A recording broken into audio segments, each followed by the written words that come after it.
1980-ൽ Cuban ഭരണാധികാരി Fidel Castro അമേരിക്കയിൽ ബന്ധുക്കളെ കാണാൻ പോകേണ്ടവർക്ക് വേണ്ടി തുറമുഖം തുറന്നുകൊടുത്തു.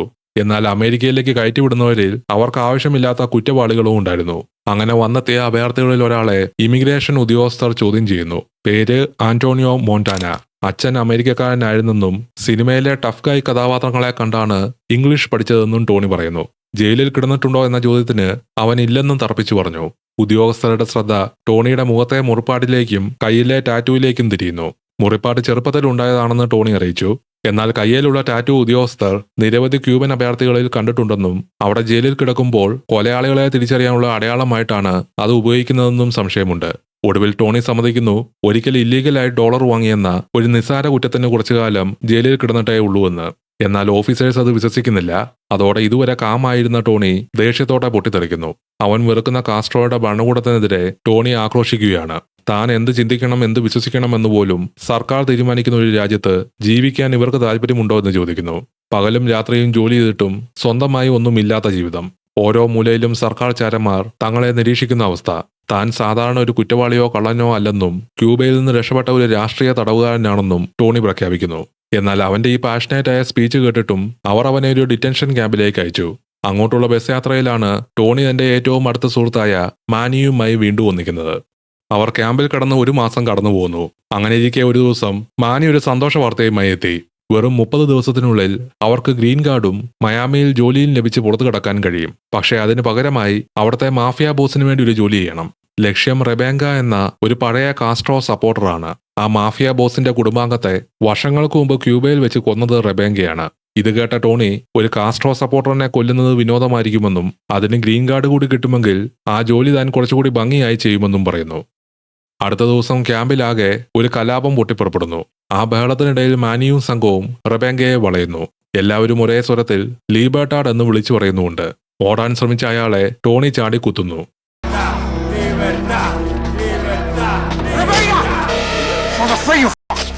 അവരുടെ ജോലി പൂർത്തിയായതോടെ അധികം വൈകാതെ ടോണിക്കും സംഘത്തിനും ക്യാമ്പിൽ നിന്ന് പുറത്തു കടക്കാൻ കഴിഞ്ഞു. എന്നാൽ അവരുടെ അമേരിക്കൻ ഡ്രീം അത്ര മനോഹരമായിരുന്നില്ല. അവർക്ക് കിട്ടിയ ജോലി മയാമിയിലെ ഒരു ചെറിയ തട്ടുകടയിലാണ്. മണിക്കൂറുകൾ കഷ്ടപ്പെട്ട് പണിയെടുത്തിട്ടും കിട്ടുന്നത് തുച്ഛമായ ശമ്പളം മാത്രം.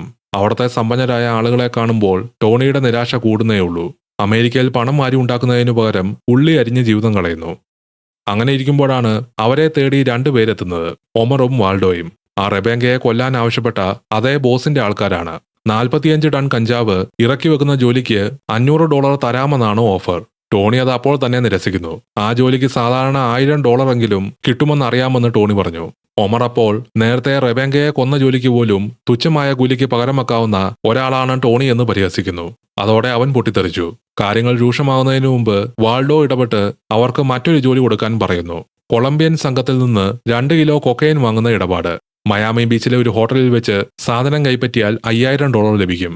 കൊളംബിയൻസ് എന്ന് കേട്ടപ്പോൾ ടോണിയുടെ മുഖത്ത് അല്പം ആശങ്കയുണ്ടെങ്കിലും അവൻ ജോലി ഏറ്റെടുത്തു. അന്ന് തന്നെ രാത്രി ഇരുവരും തട്ടുകടയിലെ ജോലി ഉപേക്ഷിക്കുകയും ചെയ്തു.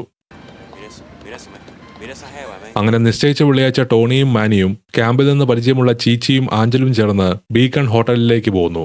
എല്ലാവരും ചിരിച്ചു കളിച്ചിരിക്കുമ്പോൾ ടോണിക്ക് ഇതിന്റെ സീരിയസ്നെസ് അറിയാം. ഇടപാടിന് പോകുന്നതിന് മുമ്പ് എല്ലാവർക്കും കർശന നിർദ്ദേശവും നൽകി. പണം ഡിക്കിയിൽ തന്നെ പൂട്ടിയിരിക്കണം. താൻ നേരിട്ടല്ലാതെ ആര് വന്നാലും അത് എടുക്കരുത്. പിന്നെ 15 മിനിറ്റിനുള്ളിൽ പുറത്തു വന്നില്ലെങ്കിൽ പ്രശ്നമുണ്ടെന്ന് കരുതാനും. അങ്ങനെ ടോണിയും ആഞ്ചലും കൂടി ഹോട്ടലിലേക്ക് പോകുന്നു. മുറിക്കുള്ളിൽ കൊളംബിയൻ സംഘത്തിന്റെ പ്രതിനിധിയായി ഹെക്ടറും മാർത്തയും കാത്തിരിപ്പുണ്ട്. ഇരുകൂട്ടരും വളരെ സംശയത്തോടെയാണ് നോക്കുന്നത്. പണം ആദ്യം പുറത്തെടുക്കണോ അതോ കൊക്കൈൻ ആദ്യം കാണിക്കണോ? പെട്ടെന്ന് ആഞ്ചലിന്റെ പിന്നിൽ നിന്ന് 2 പേർ തോക്കുമായി എത്തുന്നു. മാർത്തയും തോക്ക് പുറത്തെടുക്കുന്നു. ടോണിയുടെ തോക്ക് ഹെക്ടർ പിടിച്ചെടുക്കുമ്പോൾ മറ്റുള്ളവർ ആഞ്ചലിനെ ബാത്റൂമിലേക്ക് കൊണ്ടുവന്നു. മുറിയിലെ ശബ്ദം പുറത്തു പോകാതിരിക്കാൻ മാർത്ത ടിവിയുടെ വോളിയവും കൂട്ടി. പുറത്ത് പെണ്ണുങ്ങളെയും നോക്കി പാട്ടും കേട്ടിരുന്ന മാനി ഇതൊന്നും കാണുകയും ശ്രദ്ധിക്കുകയും ചെയ്തില്ല. കാര്യങ്ങൾ കൈവിട്ടുപോയെന്ന് ടോണിക്ക് മനസ്സിലായിട്ടും അവൻ പേടിക്കുന്നതിനു പകരം ഹെക്ടറെ കൊല്ലുമെന്നാണ് പറയുന്നത്. അതിന് മറുപടിയായി ഹെക്ടർ ഒരു ചെയിൻസോ പുറത്തെടുക്കുന്നു. ആഞ്ചലിന് സംഭവിക്കുന്നത് എന്താണെന്ന് കാണാനും പണം എവിടെയാണെന്ന് പറഞ്ഞില്ലെങ്കിൽ അതേ വിധി കാത്തിരിക്കുന്നുണ്ടെന്നും പറഞ്ഞുകൊണ്ട് ചെയിൻസോ സ്റ്റാർട്ട് ചെയ്തു. അവർ ആഞ്ചലിനെ ഓരോ പീസായി മുറിക്കുമ്പോഴും ടോണി പണം എവിടെയാണെന്ന് പറയുന്നില്ല. 15 മിനിറ്റ് കഴിഞ്ഞിട്ടും ടോണി തിരിച്ചെത്താത്തതോടെ എന്തോ പ്രശ്നമുണ്ടെന്ന് മാനിക്ക് മനസ്സിലായി. ഹെക്ടർ അടുത്തതായി ടോണിയെ റെഡിയാക്കുമ്പോൾ വാതിൽ തകർത്തുകൊണ്ട് മാനിയും ചീച്ചിയും അകത്തേക്ക് കയറി. അവർ അവിടെ ഉണ്ടായിരുന്നവരെ വീഴ്ത്തിയെങ്കിലും ഹെക്ടർ പുറത്തേക്ക് ചാടി രക്ഷപ്പെട്ടു. പക്ഷേ ടോണി പിന്നാലെ ഓടിയെത്തി റോഡിന്റെ നടുവിൽ എല്ലാവരുടെയും മുന്നിൽ വെച്ച് തന്നെ അവനെ വെടിവെച്ച് കൊല്ലുന്നു. പോലീസിന്റെ സൈറൻസ് അടുത്തുകൊണ്ടിരിക്കെ അവർ കൊളംബിയൻസ് കൊണ്ടുവന്ന കൊക്കൈനും എടുത്ത് അവിടെ നിന്ന് രക്ഷപ്പെടുന്നു. പിന്നീട് ഒമറുമായി സംസാരിക്കുമ്പോൾ കൊണ്ടുപോയ പണവും കിട്ടിയ കൊക്കൈനും ബോസിന് നേരിട്ടേ കൈമാറുള്ളൂ എന്നാണ് ടോണിയുടെ തീരുമാനം. അങ്ങനെ മയാമിയിലെ മയക്കുമരുന്ന് ബിസിനസ് കൺട്രോൾ ചെയ്യുന്ന ഫ്രാങ്ക് ലോപ്പസിനെ അവർ കാണുന്നു. അയാൾ ടോണിയെ സൗഹൃദപരമായി സ്വീകരിച്ച് ആഞ്ചൽ കൊല്ലപ്പെട്ടതിൽ ദുഃഖം പ്രകടിപ്പിക്കുകയും പണ്ട് റെബേങ്കയെ കൊന്നതിന് നന്ദി പറയുകയും ചെയ്തു. ടോണി പണം തിരികെ നൽകുകയും കൂടെ ആ 2 കിലോ കൊക്കൈൻ സമ്മാനമായി നൽകുന്നു. ഭയമില്ലാതെ മുന്നിൽ നിൽക്കാൻ കഴിയുന്ന ഒരാളെ തനിക്കെപ്പോഴും ആവശ്യമാണെന്നും ടോണിയും മാനിയും അതിനു പറ്റിയ ആളുകളാണെന്നും ഫ്രാങ്ക് വ്യക്തമാക്കി. അപ്പോഴാണ് എല്ലാവരെയും കാത്തിരിപ്പിച്ചുകൊണ്ട് ഫ്രാങ്കിന്റെ ഗേൾഫ്രണ്ടായ എൽവീര എത്തുന്നത്. ടോണിയുടെ കണ്ണുകൾ ഉടൻ തന്നെ അവളിൽ പതിയുന്നു. അവരെല്ലാവരും കൂടി പോയത് ബാബിലോൺ ക്ലബിലേക്കാണ്. അവിടെ ഫ്രാങ്ക് ടോണിക്ക് മയാമിയിലെ മയക്കുമരുന്ന് ബിസിനസിന്റെ ചില പ്രധാന കണ്ണുകളെ കാണിച്ചു കൊടുത്തു. അതോടൊപ്പം തന്റെ ബിസിനസ്സിലെ ഒരേ ഒരു നിയമവും പറയുന്നു: മറ്റൊരാളുടെ അത്യാഗ്രഹത്തെ ഒരിക്കലും കുറച്ചു കാണരുത്. ഇതിനിടെ ഫ്രാങ്ക് അമിതമായി മദ്യപിച്ചിരിക്കുന്നതിനാൽ എൽവീരയ്ക്ക് ഡാൻസ് ചെയ്യാൻ വേറൊരാളെ വേണം. ഇതുവരെയും ഒരു ഇൻട്രസ്റ്റും കാണിക്കാതിരുന്ന അവൾ അപ്രതീക്ഷിതമായി ടോണിയോട് കൂടെ വരാൻ പറയുന്നു. ടോണി ഒന്ന് അമ്പരന്നെങ്കിലും ഫ്രാങ്ക് അത് കുഴപ്പമില്ലെന്ന് പറഞ്ഞു. ഡാൻസിനിടയിൽ അവൾ ടോണിയോട് അധികം അടുപ്പം കാണിക്കുന്നില്ല.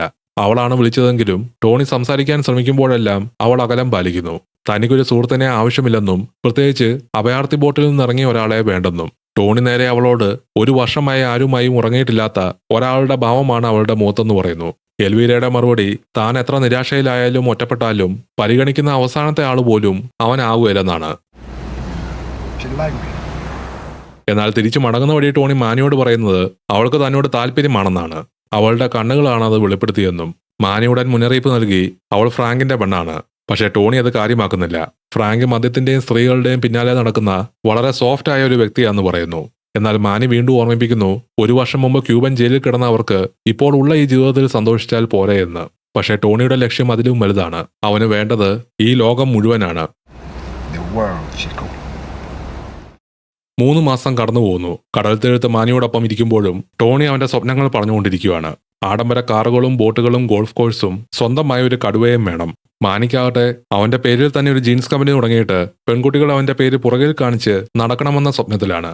അമേരിക്കയിലെ സ്ത്രീകളെ എങ്ങനെ ആകർഷിക്കാമെന്ന തന്റെ രഹസ്യവും മാനി ടോണിയോട് പറയുന്നു. ടോണിക്കത് വിശ്വാസമായില്ല. വിദ്യ നേരിട്ട് കാണിച്ചു തരാമെന്ന് പറഞ്ഞ് മാനി പോയെങ്കിലും മുഖത്തൊരടി മാത്രമേ കിട്ടിയുള്ളൂ. ടോണി പറയുന്നത് യഥാർത്ഥ വിദ്യ പണമാണ്. പണമുണ്ടെങ്കിൽ അധികാരം കിട്ടും. അധികാരമുണ്ടെങ്കിൽ പെണ്ണുങ്ങളും. ഫ്രാങ്ക് ഗോൾഫ് കോഴ്സിലെ ഒരു തിരക്കിൽ കുടുങ്ങേണ്ടി വന്നതിനാൽ എൽവീരയെ കൂട്ടിക്കൊണ്ടുവരാൻ ടോണിയും മാനിയും എത്തുന്നു. ടോണിയുടെ പഴയ കാഡിലാക്ക് കണ്ടതോടെ എൽവീരയ്ക്ക് മതിപ്പുണ്ടാകുന്നില്ല. അവൻ അപ്പോൾ തന്നെ പുതിയ കാർ വാങ്ങാൻ തീരുമാനിച്ചു. പുതിയ കാറൊക്കെ ഫിക്സ് ചെയ്തിട്ട് എൽവീരയുമായി തനിച്ചാകാൻ മാനിയോട് ടാക്സിയിൽ പോകാൻ പറയുന്നു. കാറിലിരുന്നുകൊണ്ട് ഇരുവരും മയക്കുമരുന്ന് ഉപയോഗിക്കുന്നതിനിടെ ടോണി ചാടി കിസ് ചെയ്യാൻ നോക്കുന്നു. പക്ഷേ ഫ്രാങ്കിന്റെ കീഴിൽ ജോലി ചെയ്യുന്ന ഒരാളുമായി താൻ ബന്ധത്തിലാകില്ലെന്ന് അവൾ പറഞ്ഞു. ടോണി അതിനെ കാര്യമാക്കാതെ അവളുടെ തൊപ്പി എടുത്തു വെച്ചിട്ട് ഇപ്പോൾ താല്പര്യമുണ്ടോ എന്ന് ചോദിച്ചു. ഒടുവിൽ പുറമേ താല്പര്യം കാണിക്കാതിരുന്ന അവൾക്ക് ചിരി അടക്കാനാകുന്നില്ല. ഒരു രാത്രി ടോണി അമ്മയെയും അനിയത്തിയെയും കാണാൻ അവരുടെ ചെറിയ വീട്ടിലെത്തുന്നു. 5 വർഷങ്ങൾക്ക് ശേഷമാണ് ഇവർ കണ്ടുമുട്ടുന്നത്. അനിയത്തി ജീനയ്ക്കൊരു മാല സമ്മാനിച്ച ശേഷം താനിപ്പോൾ ജീവിതത്തിൽ വിജയിച്ചു കഴിഞ്ഞുവെന്നും അമ്മയ്ക്കും അനിയത്തിക്കും ഇനി കഷ്ടപ്പെടേണ്ടതില്ലെന്നും ടോണി പറയുന്നു. എന്നിട്ട് $1000 അമ്മയ്ക്കായി വെക്കുന്നു. പക്ഷേ അമ്മയ്ക്ക് സന്തോഷമല്ല. പണം എവിടെ നിന്നാണെന്ന് ചോദിച്ച് ബാങ്ക് കൊള്ളയടിച്ചോ ആരെയെങ്കിലും കൊന്നോ എന്നുവരെ സംശയിക്കുന്നു. അമേരിക്കയിൽ കഠിനാധ്വാനം ചെയ്യുന്ന ക്യൂബൻ സിറ്റിസൺസിന് അപമാനമാണ് ടോണി എന്ന് പറഞ്ഞ് അവനെ വീട്ടിൽ നിന്ന് ഇറക്കിവിടുന്നു. ജീന പക്ഷേ ടോണിയുടെ പിന്നാലെ ചെന്നു. അവനെ ഒളിച്ചുകൊണ്ട് ആ പണം അവളുടെ കയ്യിൽ കൊടുത്ത് അമ്മയെ സഹായിക്കാൻ പറഞ്ഞു. ഈ സമയം കാറിനകത്തിരുന്ന മാനിക്ക് ജീനയോട് താല്പര്യം തോന്നി. മാനി പെങ്ങളെക്കുറിച്ച് ചോദിക്കാൻ തുടങ്ങിയപ്പോൾ തന്നെ ടോണി രോഷത്തിൽ പറഞ്ഞു അവളുടെ അടുത്ത് പോലും പോകരുതെന്നും ജീന അവനുള്ളതല്ലെന്നും. കുറച്ചുനാൾ കഴിഞ്ഞ് ടോണിയും ഒമറും ബൊലീവിയയിലേക്ക് പോകുന്നു. അവിടുത്തെ ഏറ്റവും വലിയ കൊക്കൈൻ നിർമ്മാതാവായ അലഹാൻദ്രോ സോസയെ കാണാനാണ് എത്തിയത്. അയാൾ പറയുന്നത് മാസവും കിലോ കണക്കിന് ഉണ്ടാക്കുന്നുണ്ടെങ്കിലും അത്രയും വലിയ അളവ് സ്ഥിരമായി വാങ്ങാൻ അമേരിക്കയിൽ തനിക്ക് ആരുമില്ല. കുറഞ്ഞത് മാസവും 150 കിലോ എങ്കിലും വാങ്ങുന്ന ഒരാളെ വേണം. ഫ്രാങ്കുമായി നേരിട്ട് സംസാരിക്കാതെ ഇത്ര വലിയൊരു ഇടപാട് പറ്റില്ലെന്നാണ് ഒമർ പറയുന്നത്. ടോണി പിന്നിൽ നിന്നെല്ലാം ശ്രദ്ധിക്കുന്നുണ്ട്. ലഞ്ച് കഴിക്കുന്നതിനിടയിൽ ഫ്രാങ്ക് ഇടപാടിന് സമ്മതിച്ചാൽ സോസ 1 കിലോയ്ക്ക് $7000 ആവശ്യപ്പെടുന്നത്. ഇറക്കുമതി ബൊളിവിയയിൽ നിന്നാക്കി കഴിഞ്ഞാൽ കൊളംബിയൻസുമായി ഉണ്ടാവുന്ന പ്രശ്നം കൂടി കണക്കിലെടുത്ത് ഒമർ അത് കൂടുതലാന്ന് പറഞ്ഞു. കൊളംബിയൻസ് തന്നെയും ലക്ഷ്യം വെക്കുമെന്നുള്ള റിസ്ക് തനിക്കുമുണ്ടെന്ന് സോസ പറയുന്നു.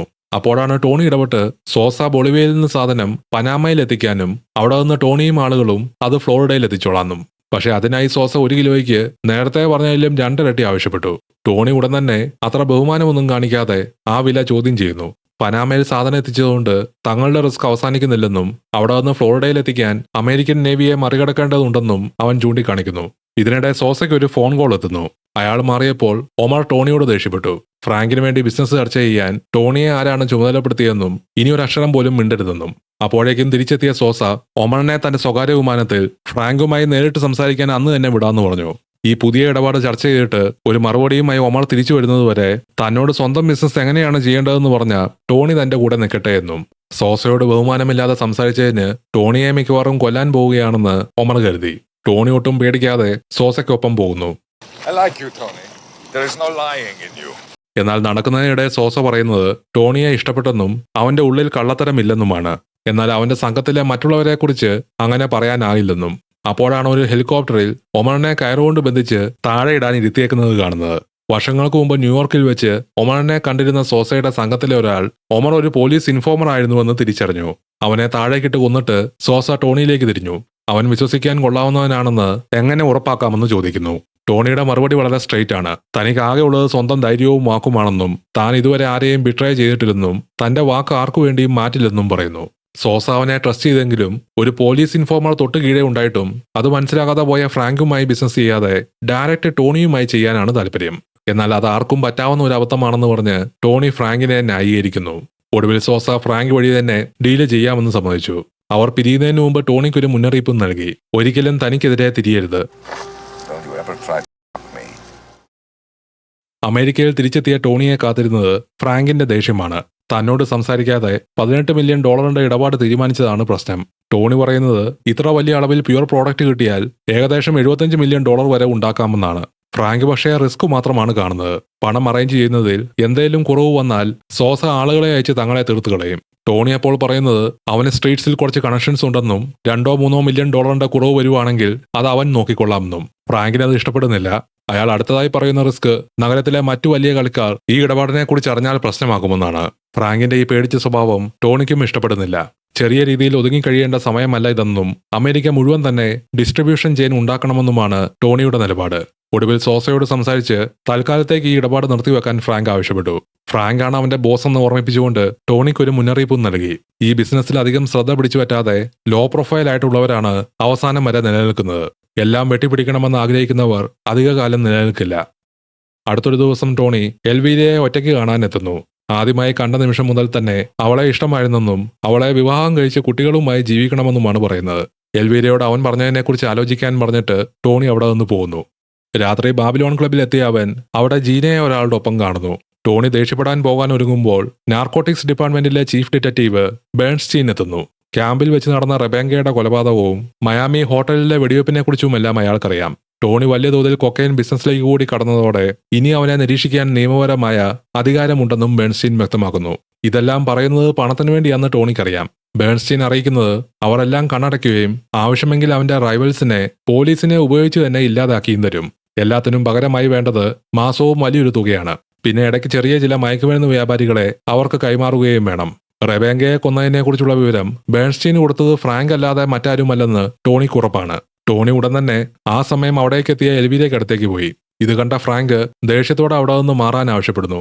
എന്നാൽ ടോണി അനുസരിക്കുന്നില്ല. ഇനി ആരുടെയും ഉത്തരവ് കേൾക്കില്ലെന്നും വേണമെങ്കിൽ എൽവിരിയെ കൊണ്ടുപോകുമെന്നും തുറന്നു തന്നെ പ്രഖ്യാപിക്കുന്നു.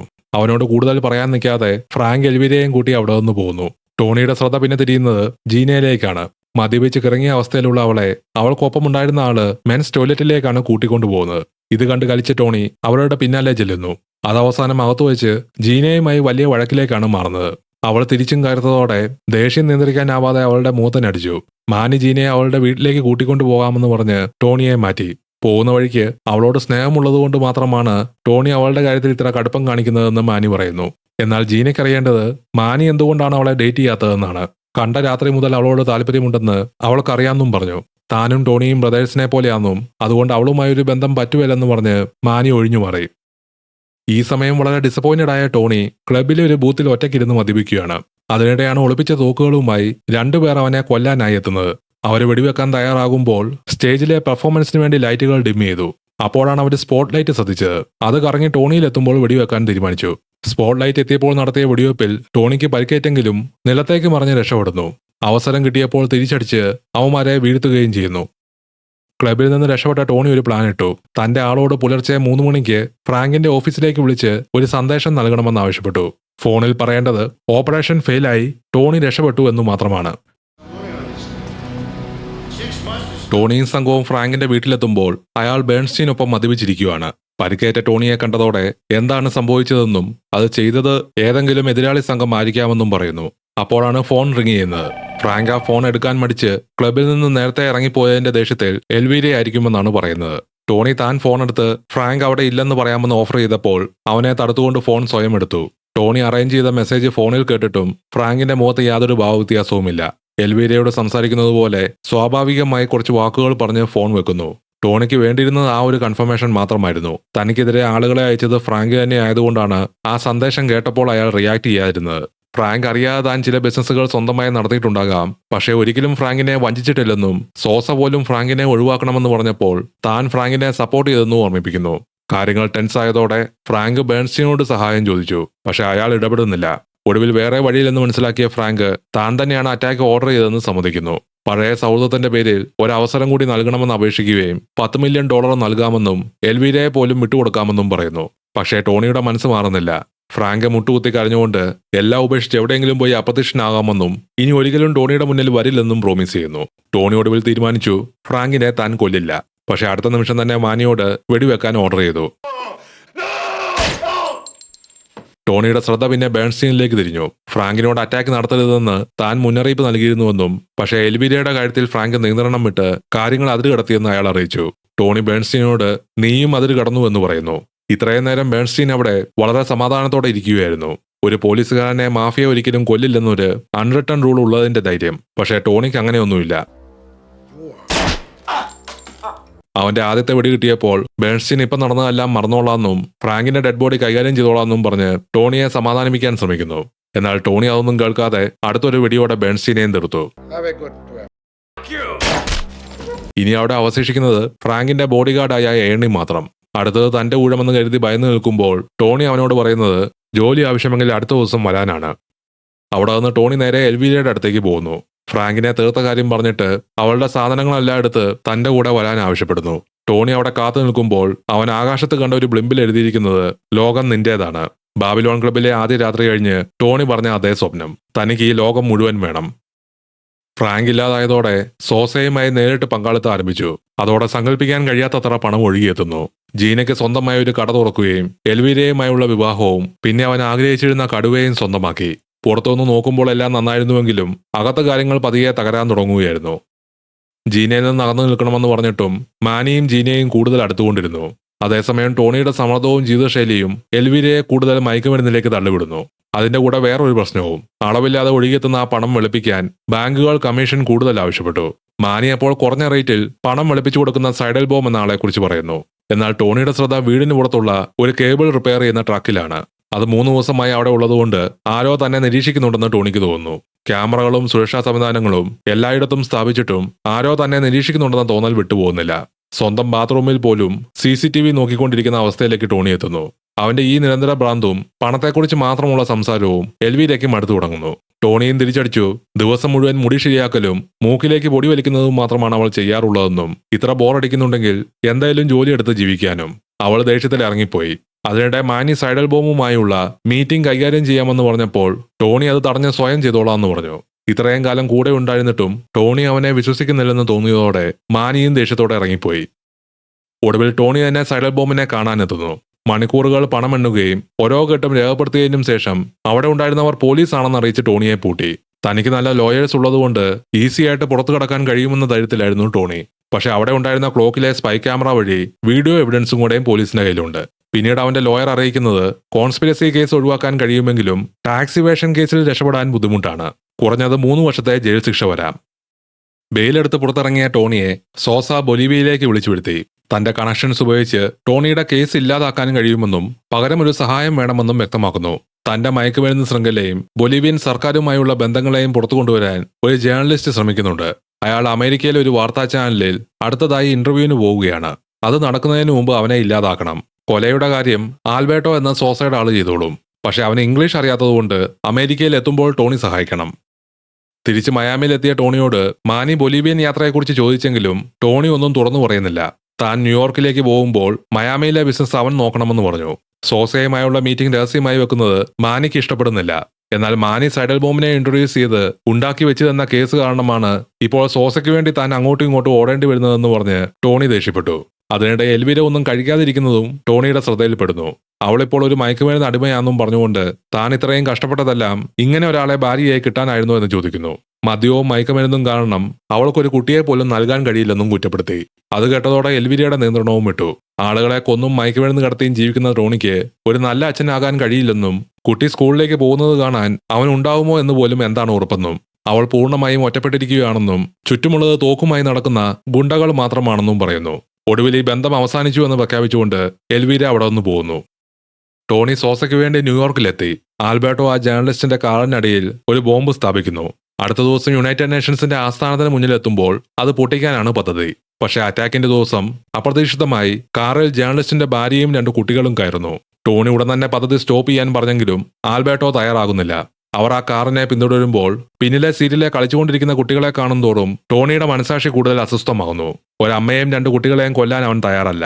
ഇതൊന്നും കേൾക്കാതെ ആൽബർട്ടോ ബോംബ് പൊട്ടിക്കാൻ തയ്യാറെടുക്കുമ്പോൾ ടോണി തോക്കെടുത്ത് അവനെ കൊന്നു. What do you think I am? You think I killed 2 kids and a woman? You die, mother!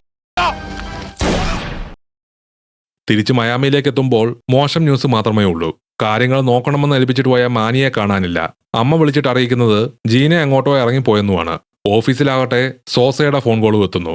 Alberto തന്റെ വാക്ക് കേൾക്കാത്തതുകൊണ്ടാണ് ജോലി നിർത്തിവെക്കേണ്ടി വന്നതെന്നും മറ്റൊരവസരത്തിൽ ആ ജേർണലിസ്റ്റിനെ തീർത്തുകൊള്ളാമെന്നും വാഗ്ദാനം ചെയ്യുന്നു. പക്ഷെ ഇനി അതിന് കഴിയില്ലെന്ന് സോസ പറയുന്നു. കാറിനടിയിലെ ബോംബ് കണ്ടെത്തിയതുകൊണ്ട് ആ ജേർണലിസ്റ്റിന് കനത്ത സുരക്ഷയുണ്ടായിരിക്കും. അതോടൊപ്പം സോസ തടയാൻ ശ്രമിച്ചിരുന്ന ഇൻഫർമേഷൻ മുഴുവൻ ആ ജേർണലിസ്റ്റ് പുറത്താക്കുകയും ചെയ്തു. ഇത്രയും കാലം വളരെ കാമായിട്ടുണ്ടായിരുന്ന സോസ നിയന്ത്രണം വിട്ട് ടോണിയോട് പൊട്ടിത്തെറിക്കുന്നു. ആദ്യമായി കണ്ട ദിവസം ടോണിയോട് പറഞ്ഞ ഒരേ ഒരു കാര്യം ഓർമ്മിപ്പിച്ചു: ഒരിക്കലും തനിക്കെതിരെ തിരിയരുത്. ഈ ഭീഷണിപ്പെടുത്തുന്ന സ്വരം ടോണിക്ക് ഇഷ്ടപ്പെടുന്നില്ല. ആവശ്യമെങ്കിൽ സോസയുമായി യുദ്ധം ചെയ്യാൻ തയ്യാറാണെന്ന് ടോണി അറിയിച്ചു. ടോണി അമ്മയെ കാണാൻ പോകുന്നു. ജീന ഒരാളുടെ ഒപ്പം കോക്കനട്ട് ഗ്രോവ് എന്ന സ്ഥലത്താണെന്ന് അമ്മ പറയുന്നു. ടോണി നൽകുന്ന പണമാണ് ജീനയെ ചീത്തയാക്കിയെന്നും പറയുന്നുണ്ട്. അവളെ കണ്ടുപിടിക്കാൻ പോകുന്ന വഴിയിൽ ടോണിയുടെ മയക്കുമരുന്ന് ഉപയോഗം വളരെ കൂടുതലാണ്. സോസയുമായി വരാനിരിക്കുന്ന യുദ്ധവും മാനിയുടെ ഒരു വിവരവുമില്ലാത്തതും പിണങ്ങിപ്പോയ എൽവിര തിരിച്ചു വരാത്തതുമെല്ലാമായി അവനിപ്പോൾ ഒരു ഭ്രാന്ത് പോലെ ആയിരിക്കുകയാണ്. ഒടുവിൽ അമ്മ നൽകിയ വിലാസത്തിലെത്തുമ്പോൾ വാതിൽ തുറക്കുന്നത് മാനിയാണ്. മുകളിലെ സ്റ്റെയർകേസിൽ പകുതി വസ്ത്രം ധരിച്ച നിലയിൽ ജീനയെ കണ്ടതോടെ ടോണി ഒന്നും തിരക്കുക പോലും ചെയ്യാതെ മാനിയെ വെടിവെക്കുന്നു. നിലവിളിച്ചുകൊണ്ട് ഇറങ്ങി വന്ന ജീനെ അറിയിച്ചു അവർ ഇന്നലെയാണ് വിവാഹം കഴിച്ചതെന്നും അത് ടോണിയെ ഒരു സർപ്രൈസായി അറിയിക്കാനുമായിരുന്നു മാനിയുടെ പദ്ധതിയെന്നും. ടോണി ഇതെല്ലാം കേട്ട് സ്തംഭിച്ചുപോയി. ടോണി മാൻഷനിലേക്ക് തിരിച്ചെത്തുന്നു. ജീന ഇപ്പോഴും നിലവിളിച്ച് കരഞ്ഞുകൊണ്ടിരിക്കുകയാണ്. ഓഫീസിൽ മദ്യത്തിലും മയക്കുമരുന്നിലും ടോണി മുങ്ങുമ്പോൾ പുറകിലെ CCTV സ്ക്രീനിൽ ഒരു സംഘം തോക്കുധാരികൾ പതിയെ കോമ്പൗണ്ടിലേക്ക് കടക്കുന്നത് കാണാം. പക്ഷേ ടോണി സ്ക്രീനൊന്നും ശ്രദ്ധിക്കുന്നില്ല. ഇപ്പോൾ ഒരു തീരുമാനമെടുക്കാനോ കാര്യങ്ങൾ നിയന്ത്രിക്കാനോ കഴിയാത്ത മാനസികാവസ്ഥയിലാണ് ടോണി. രാത്രി കുറച്ചുകൂടി വൈകിയപ്പോൾ അവൻ ഒടുവിൽ കാര്യങ്ങൾ ഓർഗനൈസ് ചെയ്യാൻ നോക്കുന്നു. പക്ഷേ തന്റെ ജീവിതത്തിലെ ഏക സുഹൃത്തും ഒരു സഹോദരനെ പോലെയുമുള്ള മാനിയെ സ്വന്തം കൈകൊണ്ട് കൊന്നതോർത്ത് അവൻ വീണ്ടും തകർന്നു പോകുന്നു. അപ്പോഴാണ് ജീന അങ്ങോട്ടെത്തിയത്. ദുഃഖവും ദേഷ്യവും മയക്കുമരുന്നും ചേർന്ന് അവളുടെ മെന്റൽ സ്റ്റേറ്റ് മോശമായിരുന്നു. മറ്റൊരു പുരുഷനും കൊടുക്കാതെ അവളെ ടോണിക്ക് തന്നെ ആവശ്യമായതുകൊണ്ടാണോ മാനിയെ കൊന്നതെന്ന് അവൾ ചോദിക്കുന്നു. എന്നിട്ട് അവളെ ഉപയോഗിച്ചുകൊള്ളാൻ പറഞ്ഞുകൊണ്ട് തോക്കും ചൂണ്ടി ഭ്രാന്തമായി വെടിവെക്കാൻ തുടങ്ങി. ആ സമയം പുറത്തുള്ള ആക്രമണം ആരംഭിച്ചു കഴിഞ്ഞിരുന്നു. ടോണിയുടെ സുരക്ഷാ ജീവനക്കാരെ ഓരോരുത്തരെയായി അവൾ നിശബ്ദമായി ഇല്ലാതാക്കുന്നു. ഒരാൾ ഓഫീസിന്റെ ബാൽക്കണിയിലേക്കും കയറി. അകത്ത് ജീനയുടെ തുടർച്ചയായ വെടിവെപ്പിൽ ഒരു വെടിയുണ്ട ടോണിയുടെ കാലിൽ പതിച്ച് അവൻ നിലത്തേക്ക് വീഴുന്നു. അപ്പോഴാണ് ബാൽക്കണിയിൽ ഉണ്ടായിരുന്നവൻ മെഷീൻ ഗൺ ഉപയോഗിച്ച് അകത്തേക്ക് വെടിവെക്കുന്നത്. വെടിയുണ്ടയെല്ലാം പതിച്ചത് ജീനയിലും. ടോണി അവനെ താഴേക്ക് തള്ളിയിട്ടിട്ട് വെടി തുറക്കുന്നു. ഈ ഗൺ ഫയർ സൗണ്ട് എല്ലാം കേട്ടതോടെ ടോണിയുടെ ആൾക്കാരും അലേർട്ടായി. ടോണി മരിച്ചു കിടക്കുന്ന ജീനയെ ചേർത്ത് പിടിച്ച് കരയുമ്പോൾ സോസയുടെ ആളുകൾ മുന്നേറുകയാണ്. അവർ മാൻഷനിലേക്ക് ഇരച്ചു കയറുകയും അവരുടെ ലീഡർ ബാൽക്കണിയിലേക്കും. ഇനി നഷ്ടപ്പെടാനൊന്നുമില്ലാത്ത ടോണി ഒരു ഹെവി റൈഫിൾ കയ്യിലെടുക്കുന്നു. അതിലെ ഗ്രനേഡ് ലോഞ്ചർ ലോഡ് ചെയ്തിട്ട് നേരെ വാതിലിലേക്ക് വെടിവെച്ച് മുന്നിലുണ്ടായിരുന്നവരെ വീഴ്ത്തി. അവൻ സ്റ്റെയർ കേസിലേക്ക് നീങ്ങി ആക്രമിക്കാൻ വരുന്നവരെ ബീരുക്കളൊന്നും വിളിച്ച് ധൈര്യമുണ്ടെങ്കിൽ അടുത്തേക്ക് വരാൻ വെല്ലുവിളിക്കുന്നു. അങ്ങോട്ടും ഇങ്ങോട്ടുമുള്ള വെടിവെപ്പിൽ ടോണി അവരെ കൊന്നൊടുക്കുന്നുണ്ടെങ്കിലും അവന്റെ ശരീരത്തിലേക്കും ഒന്നിനു പിന്നാലെ ഒന്നായി വെടിയുണ്ടകൾ പതിച്ചു. പക്ഷേ താൻ ഇപ്പോഴും 2 കാലത്ത് തന്നെ ഉണ്ടെന്ന് അലറിക്കൊണ്ട് ടോണി വീണ്ടും ഒരു ഗ്രനേഡ് ലോഞ്ച് ചെയ്തു. തന്നെ വീഴ്ത്താൻ ഒരു മുഴുവൻ സൈന്യം തന്നെ വേണമെന്ന് വെല്ലുവിളിക്കുമ്പോൾ താഴെ ബാക്കിയുണ്ടായിരുന്നവർ വീണ്ടും ടോണിക്ക് നേരെ വെടിയുതിർക്കുന്നു. ഇത്തവണ തോക്ക് അവന്റെ കയ്യിൽ നിന്ന് പോവുകയും ശരീരം മുഴുവൻ വെടിയുണ്ടകൾ തുളച്ചു കയറുകയും ചെയ്തു. ടോണി എന്നിട്ടും താൻ ഇപ്പോഴും നിൽക്കുകയാണെന്ന് വീണ്ടും അലറി. പക്ഷേ അവന്റെ പിന്നിൽ നിന്ന് വന്ന വെടിയുണ്ട അവസാനം ടോണിയെ വീഴ്ത്തി. അങ്ങനെ വയലൻസും ഗ്രീഡുമായി കെട്ടിപ്പടുത്ത ടോണിയുടെ സാമ്രാജ്യം ഒടുവിൽ വയലന്റായി തന്നെ തകർന്നു വീഴുന്നു. എല്ലാം നഷ്ടപ്പെട്ടും ഒറ്റയ്ക്കും. ടോണിയുടെ ശരീരം നിശ്ചലമായി കിടക്കുന്നിടത്താണ് ഈ കഥ അവസാനിക്കുന്നത്. വീഡിയോ കണ്ടതിൽ നന്ദി. അടുത്തൊരു വീഡിയോയുമായി ഞാൻ വീണ്ടും വരുന്നത് വരെ